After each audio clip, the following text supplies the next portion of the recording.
आज हम लोग जिस विषय पर चर्चा करने जा रहे हैं वो विषय है पारिस्थितिकी तंत्र की प्रमुख विशेषताएं और उसकी संकल्पनाएं। तो इकोलॉजी और इकोसिस्टम ये कोई अपरिचित शब्द नहीं है, कोई बहुत जटिल टर्मिनोलॉजी का शब्द नहीं है। हम सभी लोग इससे परिचित हैं, लेकिन संकल्पनात्मक दृष्टिकोण से इकोलॉजी या इकोसिस्टम इस पूरे पृथ्वी जैव जगत के सिस्टम का एक बहुत बड़ा भाग है। इसको समझना बहुत आवश्यक होता है। हम आज पृथ्वी पर, धरातल पर, इस धरा पर जो भी घटित होते हुए देखते हैं, जो भी हमको क्रियाशील जो भी सिस्टम दिखता है, उन सबों का मिला जुला रूप इकोसिस्टम कहलाता है, इकोलॉजिकल सिस्टम कहलाता है। यदि हम इसकी बात करें कि ये शब्द कहाँ से आया, तो सर्वप्रथम A.G. टांसले ने 1935 में इसे सबसे पहले प्रकाश में लाया था। इसके विषय में बहुत कुछ लिखा भी था।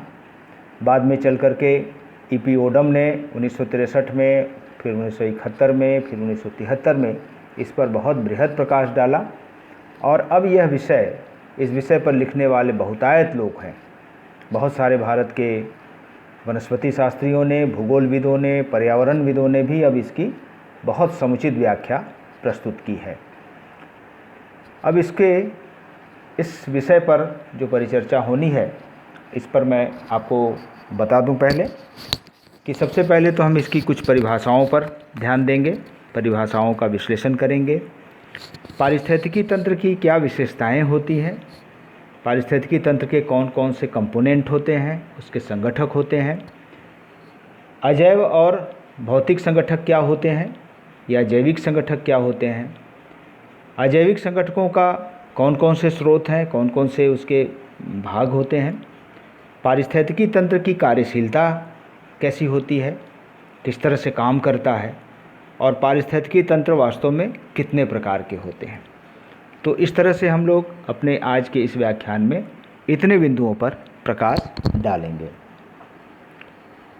पारिस्थितिकी की यदि परिभाषा हम देखें पारिस्थितिकी तंत्र की, तो हम पहले इस तरह से शुरू कर सकते हैं कि वास्तव में इस धरातल पर जो जीव है वो अकेले नहीं रहते हैं, बल्कि उसके आसपास बहुत सारे संपर्की जीव भी होते हैं जो एक दूसरे को अनोन्य क्रिया द्वारा प्रभावित करते हैं, और इस प्रकार से उनके अंदर समुदायों में संगठित रूप से वो काम करते हैं।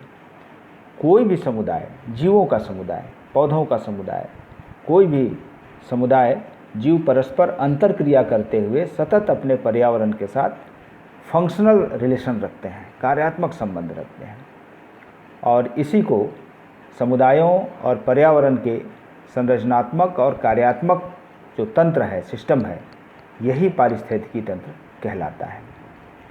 वास्तव में पारिस्थितिकी तंत्र एक मूलभूत कार्यात्मक इकाई है जिसके अंतर्गत पर्यावरण के जैव और अजैव तत्व जो एक दूसरे की विशेषताओं को प्रभावित करते हैं तथा जो एक दूसरे के जीवन निर्वाह के लिए आवश्यक हैं, जैसा कि पृथ्वी पर मिलता है, ये सभी मिलकर के जीवों का जो स्वरूप है, जीवों की जो कार्यात्मकता है, जीवों का जो आवास है, ये सब मिलकर के एक आदर्श पारिस्थितिकी तंत्र की रचना करते हैं। हम यदि इसमें कुछ और परिभाषाओं को शामिल करें तो बहुत सारे विद्वानों ने बहुत छोटे शब्दों में भी इसकी परिभाषाएं दी हैं, जिसमें वो कहते हैं कि भूदृश्य का कोई भी भाग जिसमें जैव और अजैव तत्व सम्मिलित हैं पारिस्थितिकी तंत्र कहलाता है। बहुत आसान सा सेंटेंस है, लेकिन इसमें पूरे समग्र तत्वों को शामिल कर लिया गया है। इसी तरह से एक जो बहुत प्रमुख विद्वान है टांसले, A.G. टांसले, उनका भी ये कहना है कि पारिस्थितिकी तंत्र एक गतिक व्यवस्था है जिसकी संरचना के जो घटक होते हैं वो सभी एक इकाई के रूप में रहते हैं, और उनका जो निवास होता है, हैबिटेट होता है, वो उनको संरक्षण प्रदान करता है। तो इस प्रकार से जीवों का जैव और अजैव तत्वों का जो संरचनात्मक जो व्यवस्था है वो कहीं न कहीं पारिस्थितिकी तंत्र की एक व्यवस्था बनाती है। ओडम साहब जो हैं, ईपी ओडम, उन्होंने भी बहुत सहज एक परिभाषा दी है। उनका कहना है कि पारिस्थितिकी तंत्र पारिस्थितिकी की आधारभूत इकाई होती है जिसमें जैव और अजैव पर्यावरण अन्योन्याश्रित रूप से अपना प्रभाव डालते हुए पारस्परिक अंतरक्रिया से ऊर्जा और रासायनिक पदार्थों के निरंतर प्रवाह से तंत्र की कार्यात्मक गतिशीलता कायम रहते हैं। यहाँ भी वही बात है, वही तत्व है कि जो भी जैव और अजैव तत्व धरातल पर विद्यमान हैं उनके बीच में जो इंटर रिलेशन है, अन्योन्य क्रिया है। अन्योन्य क्रिया का मतलब ही होता है वस्तु परिवेश को प्रभावित करना और परिवेश का वस्तुओं पर प्रभाव डालना, चाहे वो जीवित हो या अजीवित हो, ये अन्योन्य क्रिया कहलाती है। और इस अंतर प्रक्रिया में बहुत सारे जो ऊर्जा के तत्व हैं, रासायनिक तत्व हैं, ये सभी उसके प्रभावित करते हैं और उससे गतिशीलता बनती है। एक हमारे बहुत ही लोकप्रिय और बहुत ही चर्चित हमारे भूगोलविद हैं डॉक्टर सविंद्र सिंह साहब। उन्होंने 1991 में एक जो किताब लिखी थी अपनी भौतिक भूगोल में, जो वायुमंडल था, जीवमंडल था, उसमें उन्होंने बहुत व्यवस्थित एक परिभाषा दी थी। मैं उसको भी यहाँ पर आप लोगों को बताना चाहूँगा कि ये उन्होंने लिखा है अपनी पुस्तक में कि पर्यावरण भूगोल नाम की पुस्तक है।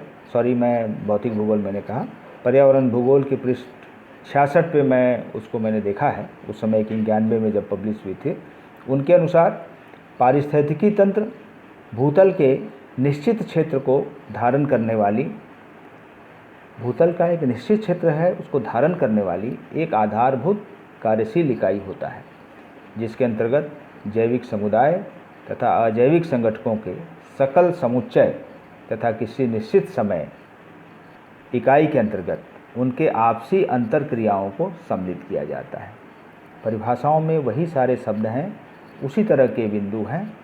सहजता से और सरलता से उन्होंने भूतल में मिलने वाले जो कार्यशील इकाइयाँ हैं, उनके जो जैविक समुदाय है और जो अजैविक तत्व हैं, उन सब का एक अंतरक्रियाओं के रूप में जो एक परिवेश बनता है वही पारिस्थितिकी तंत्र कहलाता है। ऐसा डॉक्टर सविंद्र सिंह का भी कहना है।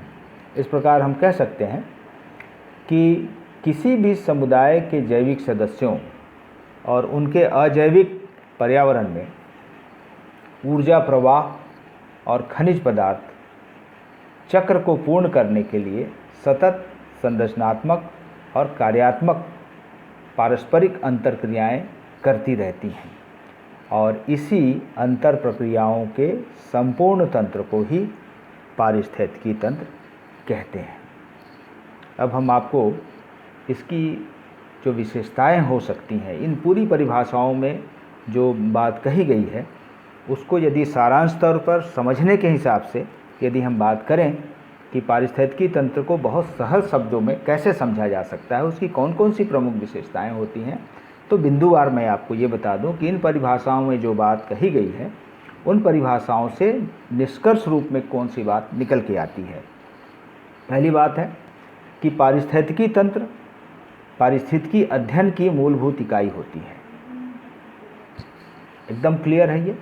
दूसरी बात, इसकी संरचना जैविक और अजैविक संगठकों से होती है, मतलब इसका जो स्ट्रक्चर है वो बायोटिक और एबायोटिक जो कंपोनेंट्स हैं उससे होती है। तीसरी बात है कि जैविक और अजैविक संगठकों में अंतर प्रक्रियाएं होती हैं। अंतर प्रक्रियाएं होती हैं, ये अलग अलग आइसोलेटेड नहीं है, ये सब एक दूसरे को प्रभावित करते हुए दिखते हैं, चाहे वो जैविक तत्व हों या अजैविक संगठक हों, ये सभी अंतर प्रक्रियाएं करती हैं। अगली बात, चौथा बिंदु है कि जैविक संगठकों के जो जीवों में भी अंतर प्रक्रियाएं होती हैं। जो बायोलॉजिकल हमारा वर्ल्ड है उसमें जीव भी अंतर प्रक्रियाएं करते हैं। छोटे जीव, बड़े जीव, मध्यम आकार के जीव, शाकाहारी जीव, मांसाहारी जीव, सभी जीवों में अंतर प्रक्रियाएं होती रहती हैं, वो कार्यशील होती हैं। अभी हम डिटेल आपको और आगे बताएंगे इन जीवों पर कैसी संरचनाएं होती हैं। अगली बिंदु है कि प्रत्येक पारिस्थितिकी तंत्र में अंतःनिर्मित स्वतः नियंत्रण क्रियाविधि होती है। स्वतः नियंत्रित क्रियाविधि होती है, कोई प्रतिदिन उनको निर्देशित नहीं करता है। सेल्फ रेगुलेटिंग मैकेनिज्म जो है इनके अंदर पाई जाती है, जिससे तंत्र में परिवर्तन तथा प्रतिसंतुलन स्थापित होता रहता है। अगली बिंदु है कि किसी भी प्रौढ़ पारिस्थितिकी तंत्र में, प्रौढ़ पारिस्थितिकी तंत्र का मतलब होता है जैसे स्थलखंड, मैदान, पहाड़, पर्वत, मतलब वहाँ सदियों से जीव वो रह रहे हों, वहाँ पे जैविक संसार बसा हो, तो ऐसे क्षेत्रों को प्रौढ़ पारिस्थितिकी तंत्र में जीवों में विविधता अधिक होती है। जो जीव होते हैं उनमें बायोडाइवर्सिटी पाई जाती है तथा तंत्र में मानव का अधिक हस्तक्षेप होने से अस्थिरता उत्पन्न होती है। इसीलिए कहा जाता है कि जो प्राकृतिक व्यवस्था होती है, मानव यदि अतिक्रमण करता है तो उसमें बहुत इम्बैलेंसेस की स्थिति आती है, बहुत डिटोरिएशन होने लगता है उस क्षेत्र का, उस पारिस्थितिकी तंत्र का, क्योंकि जीवों के अस्तित्व का संकट उत्पन्न होता है। इसी तरह से एक बिंदु हम और आगे बात करेंगे कि पारिस्थितिकी तंत्र में पदार्थों तथा ऊर्जा का निरंतर निवेश और बहिर्गमन होता रहता है, मतलब इनपुट और आउटपुट होता रहता है। बहुत सारे तत्व जो है एक दूसरे के अंदर समाहित होते रहते हैं और बहुत सारे तत्व ऐसे होते हैं जो उन तत्वों से अलग भी होता रहता है, वो तत्व अलग भी होते रहते हैं। तो ये इनपुट और आउटपुट का यही मतलब है, यही इसकी संरचनात्मक गतिशीलता भी कहलाती है। नेक्स्ट जो बिंदु है उसमें यह है कि इसमें ऊर्जा प्राप्ति का प्रमुख स्रोत सौर्य का विकिरण होता है, क्योंकि सबसे बड़ा जो ऊर्जा का जो प्रमुख स्रोत है वो सौरिक विकिरण ही है। इसी तरह से हम अगली बिंदु में हम कुछ बात और इसमें जोड़ना चाहेंगे। जो इन पूरी उपरोक्त जो परिभाषाएं दी गई हैं उसी का ये समराइज रूप है, उसी को सरलीकृत करके यहाँ पर बिंदुवार हम प्रस्तुत कर रहे हैं आपके पास। इसके विकास और वृद्धि में अनुक्रम पाया जाता है, सक्सेशन पाया जाता है। किसी भी क्षेत्र में, चाहे वो धरातलीय क्षेत्र का हो, मानव के आवास का क्षेत्र हो, जलीय क्षेत्र हो, वनस्पति के सघन वनों का क्षेत्र हो, वहाँ सभी में उसके डेवलपमेंट और ग्रोथ के लिए एक सक्सेशन मिलता है। ऊर्जा का भी सक्सेशन होता है, डेवलपमेंट का भी सक्सेशन होता है। तो इस तरह से एक क्रम बना हुआ है, एक सिस्टम बना हुआ है। इसमें स्व उत्पादकता होती है, ये भी एक बहुत बड़ी विशेषता है। इसमें कार्यशीलता ऊर्जा प्रवाह पर निर्भर करती है, ये भी एक प्रमुख विशेषता है। इसी तरह से हम कह सकते हैं कि प्रत्येक प्राकृतिक जो पारिस्थितिकी तंत्र है उससे संबंधित जो क्षेत्र के जो जीव हैं वो भौतिक पर्यावरण के प्रतिनिधित्व करते हैं। इस प्रकार किसी भी क्षेत्र में मिलने वाले सभी प्राकृतिक संसाधन, चाहे वो जीवीय हों अजीवीय हों, ये सभी मिलकर के पारिस्थितिकी तंत्र की रचना भी करते हैं। तो इस प्रकार हम पारिस्थितिकी तंत्र की जो परिभाषा है उस परिभाषा में यहाँ पर ये पाते हैं कि इसकी प्रमुख विशेषताएं कुछ इस तरह से हम प्रस्तुत कर सकते हैं। अब दूसरी जो विषय वस्तु है, इसी विषय वस्तु में दूसरा जो हमारा बिंदु होगा वो होगा कि पारिस्थितिकी तंत्र के कौन कौन से संगठक हैं, कौन कौन से कंपोनेंट्स हैं जिसके आधार पर हम पारिस्थितिकी तंत्र की संरचनात्मक आधार पर उसका विभाजन कर सकते हैं। तो हम प्रारंभ से ही ये बात कह रहे हैं कि इसमें दो बड़े घटक होते हैं। पहला घटक है अजैविक या भौतिक संगठक, जिसको ये बायोटिक कंपोनेंट्स कहते हैं, और दूसरा होता है जैविक संगठक, जिसको हम बायोटिक कंपोनेंट्स कहते हैं। बहुत संक्षिप्त में हम आपको बता दें, क्योंकि समझ इसको शुरू से ही हम थोड़ा आपको बता रहे हैं। अजैविक संगठक भी मोटे तौर पर दो प्रकार के होते हैं, जिसको हम कह सकते हैं कि भौतिक संगठक और ऊर्जा संबंधी संगठक। भौतिक संगठक क्या है? इसके अंतर्गत स्थल है, मिट्टी है, जल है, खनिज है, नमक है, वायुमंडलीय गैसें हैं। इसके अतिरिक्त भी बहुत सारे और भी भौतिक संगठक हैं। दूसरा जो अजैविक संगठक का जो दूसरा जो भाग है वो है ऊर्जा संगठक, जिसके अंतर्गत सौरिक प्रकाश जो सूर्य का प्रकाश है, सनलाइट है, सौरिक विकिरण जो प्रकाश धरातल पे मिलकर जब पहुंचता है तो उसके बाद जब उसमें से ऊर्जा उत्सर्जित होती है, सौरिक विकिरण और ऊष्मा, बहुत सारे रूप होते हैं ऊष्मा के जो पाए जाते हैं, ये सभी मिलकर के ऊर्जा संगठक कहलाते हैं। पारिस्थितिकी तंत्र में जो अजैविक संगठक हैं उसको मोटे तौर पर हम 3 भागों में बांट सकते हैं। इसके 3 भाग हम इसके बांट सकते हैं। इसमें देखिए आप अजैविक संगठकों के चित्र में आपको स्पष्ट दिखाई दे रहा है कि ये जो विशेषताएं होती हैं इनकी, ये 3 वर्गों में जो अजैविक संगठकों को रखा जाता है उसके पीछे कुछ पदार्थों का जो नेचर है, वस्तुओं का जो नेचर है, सामग्री जो पृथ्वी तल पे जो मिलने वाले जो तत्व हैं उनके कुछ नेचर होते हैं। उस नेचर के आधार पर उनको कुछ स्पेशल वर्गों में बांटा जा सकता है वैज्ञानिक दृष्टिकोण से। पहला हम उसको ये कह सकते हैं कि चक्रीकरण या जन्य पदार्थ। इसके अंतर्गत जल आता है, हाइड्रोजन आता है, और ये जल और हाइड्रोजन चक्रीकरण के लिए महत्वपूर्ण होते हैं। शरीर के निर्माण के लिए भी खनिजों और रसायनों की आवश्यकता होती है, जिसमें पोषक तत्व carbon, nitrogen, hydrogen, oxygen, phosphorus, calcium, potassium, ये सभी जो रासायनिक पदार्थ हैं वो इसके अंतर्गत आते हैं। इसी तरह से बहुत सारे माइक्रोन्यूट्रिएंट्स जिसको हम लोग कहते हैं, जिसमें बहुत लघु पोषक तत्व होते हैं, जिसमें लोहा है, मैग्नीज है, मैग्नीशियम है, कोबाल्ट है, जस्ता है, इन सभी तत्वों की अल्प मात्रा भी जीवों के लिए महत्वपूर्ण होते हैं।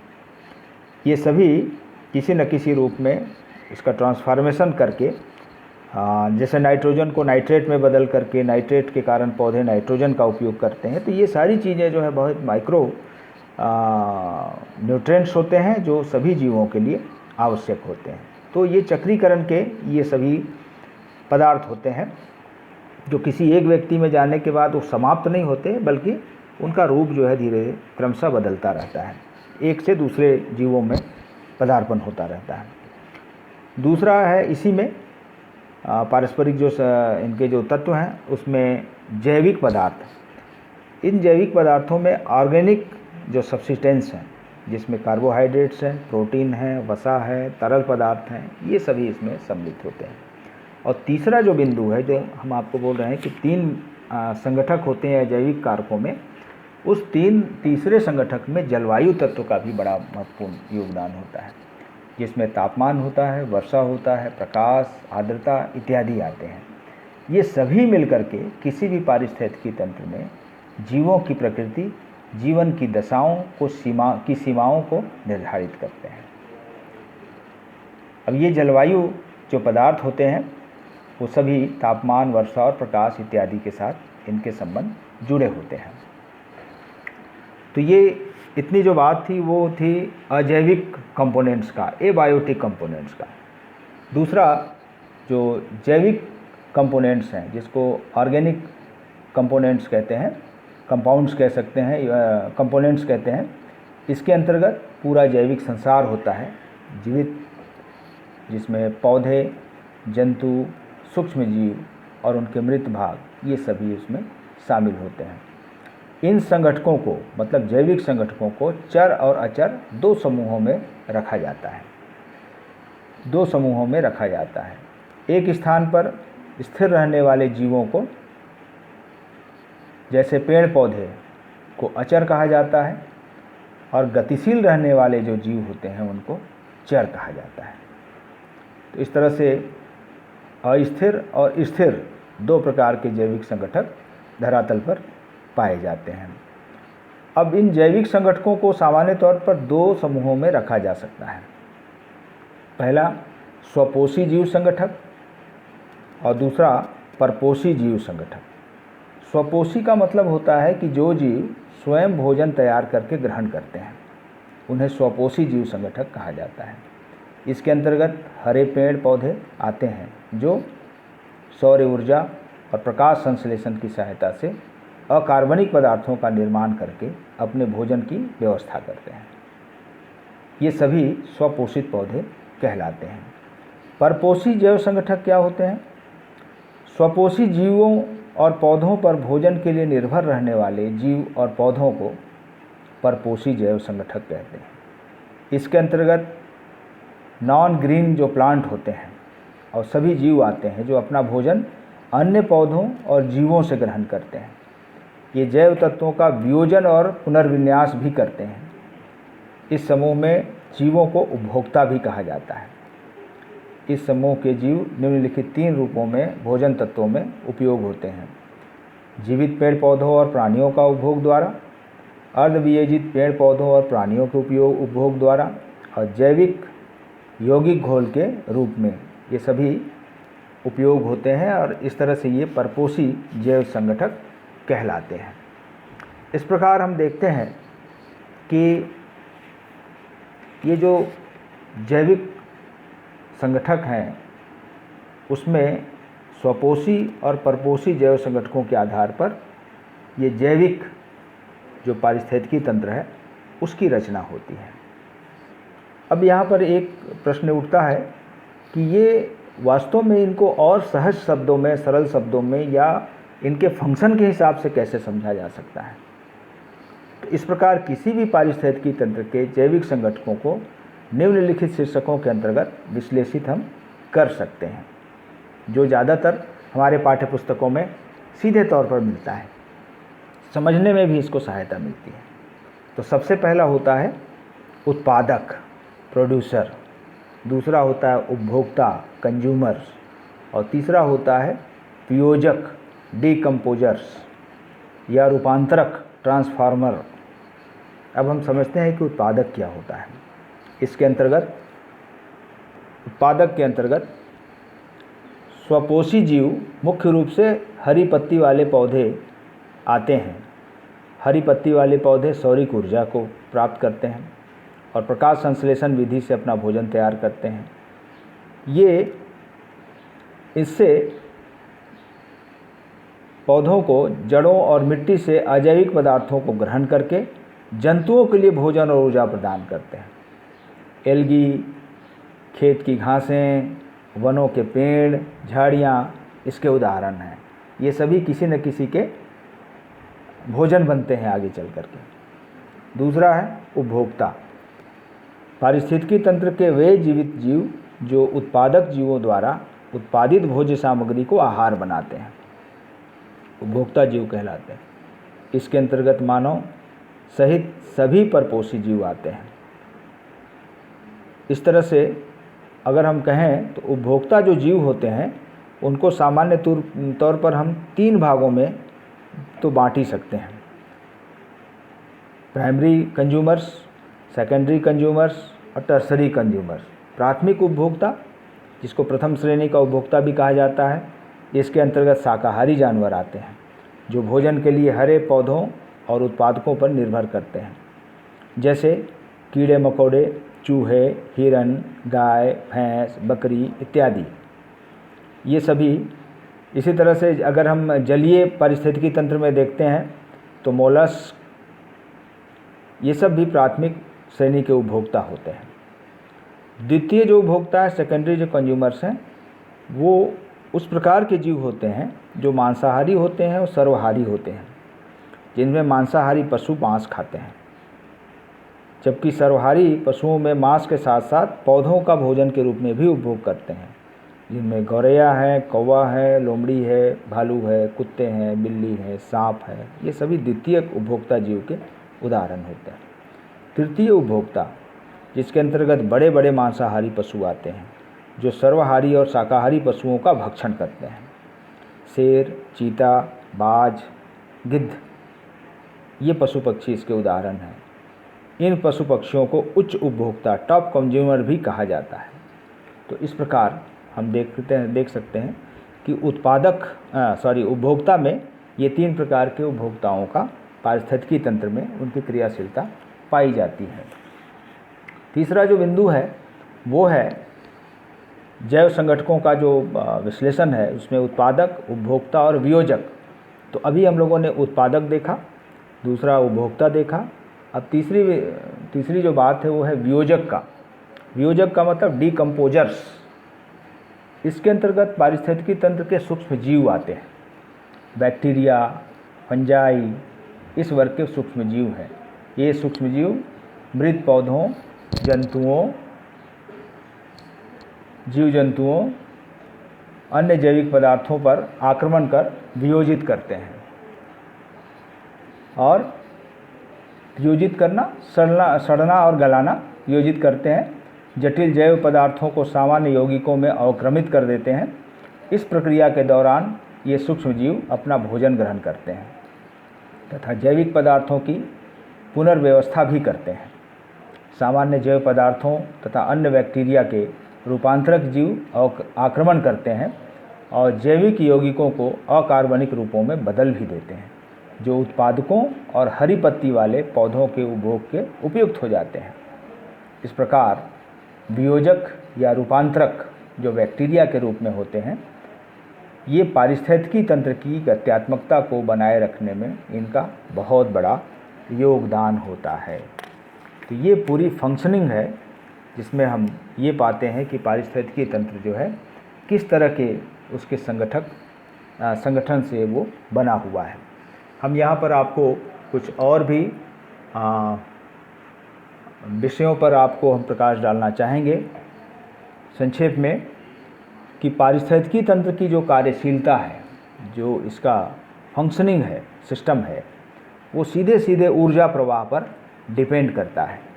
ये ऊर्जा प्रवाह का मुख्य जो स्रोत है वो तो सूर्य ही है। सौरिक विकिरण ऊर्जा से ही पौधे अपनी पत्ती के माध्यम से ऊर्जा को संश्लेषण विधि से रासायनिक ऊर्जा में बदल देते हैं और यही ऊर्जा धीरे धीरे स्थानांतरित होती है। जैसे शाकाहारी जीव मांसाहारी जीवों के भोजन के रूप में उपयोग होता है और ये इस तरह से सौरिक ऊर्जा से जो शाकाहारी जीव के अंदर जो ऊर्जा होती है वो मांसाहारी जीवों में चली जाती है। इसी तरह से पौधों और जंतुओं से वो मनुष्यों में भी जाता है। सभी तरह के जो जीव जंतु होते हैं वो धीरे धीरे इसी तरह से पौधे और जीवों के नष्ट होने पर जीवाश्म ऊर्जा भी बनती है। हम सभी जानते हैं कोयला, खनिज तेल, ये सभी जीवों और पौधों के ही नष्ट होने से बने हुए हैं। तो इस प्रकार जब कोई भी पौधा, कोई भी शाकाहारी, मांसाहारी या सर्वहारी जीव मर जाते हैं तो उनके अवयवों का वियोजन होता है। ये वियोजित पदार्थों को बैक्टीरिया ग्रहण करते हैं और शेष भाग को पर्यावरण में निर्मुक्त कर देते हैं, जो जल, वायु और मिट्टी में जाके मिल जाते हैं और मिट्टी में मिश्रित जीवांश पौधों का आहार बनता है। इस प्रकार घास सक्सेशन हम देखें, इस तरह का क्रम देखें तो घास डैश करके लिखें बकरी, डैश करें मनुष्य, अथवा घास। इस तरह से हम देखते हैं कि घास, बकरी और मनुष्य का एक आहार की श्रृंखला बन रही है, ऊर्जा की श्रृंखला बन रही है। उसी तरह से घास, हिरण और शेर के मध्य भी एक श्रृंखला, भोजन की श्रृंखला बन करके ऊर्जा की श्रृंखला बनती हुई दिखाई दे रही है। इसी को हम लोग फूड चेन भी कहते हैं, भोजन की श्रृंखलाएँ भी कहते हैं। इस प्रकार से हम कह सकते हैं कि इस तरह के जो पारिस्थितिकी तंत्र की जो कार्यशीलता है उसमें ऊर्जा एक बहुत महत्वपूर्ण फंक्शन है, तत्व है, जिसको हम कह सकते हैं कि ये ऊर्जा सौर विकिरण से प्राप्त होती है। उत्पादकों द्वारा अजैव पदार्थों के जैव पदार्थों के निर्माण में उपयोग होता है।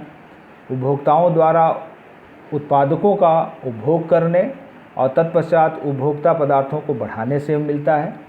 तो इस तरह से ये तीन ऐसे पक्ष हैं जिससे क्रमशः ऊर्जा का फ्लो ऑफ एनर्जी सतत पारिस्थितिकी तंत्र में चलता रहता है। और इस तरह से हम देख सकते हैं। अब हम थोड़ा सारांश में आपको बता दें कि मोटे तौर पर इस धरातल पर पारिस्थितिकी तंत्र कितने प्रकार के मिलते हैं। तो सबसे पहले तो हम दो भागों में इनको बांट सकते हैं, स्थलीय पारिस्थितिकी तंत्र और दूसरा जलीय पारिस्थितिकी तंत्र। स्थलीय और जलीय पारिस्थितिकी तंत्र में जिसको टेरेस्ट्रियल इकोसिस्टम कहा जाता है, स्थलीय पारिस्थितिकी तंत्र को, और एक्वेटिक इकोसिस्टम जलीय पारिस्थितिकी तंत्र। जल और स्थल दो बड़े रूप ही होते हैं।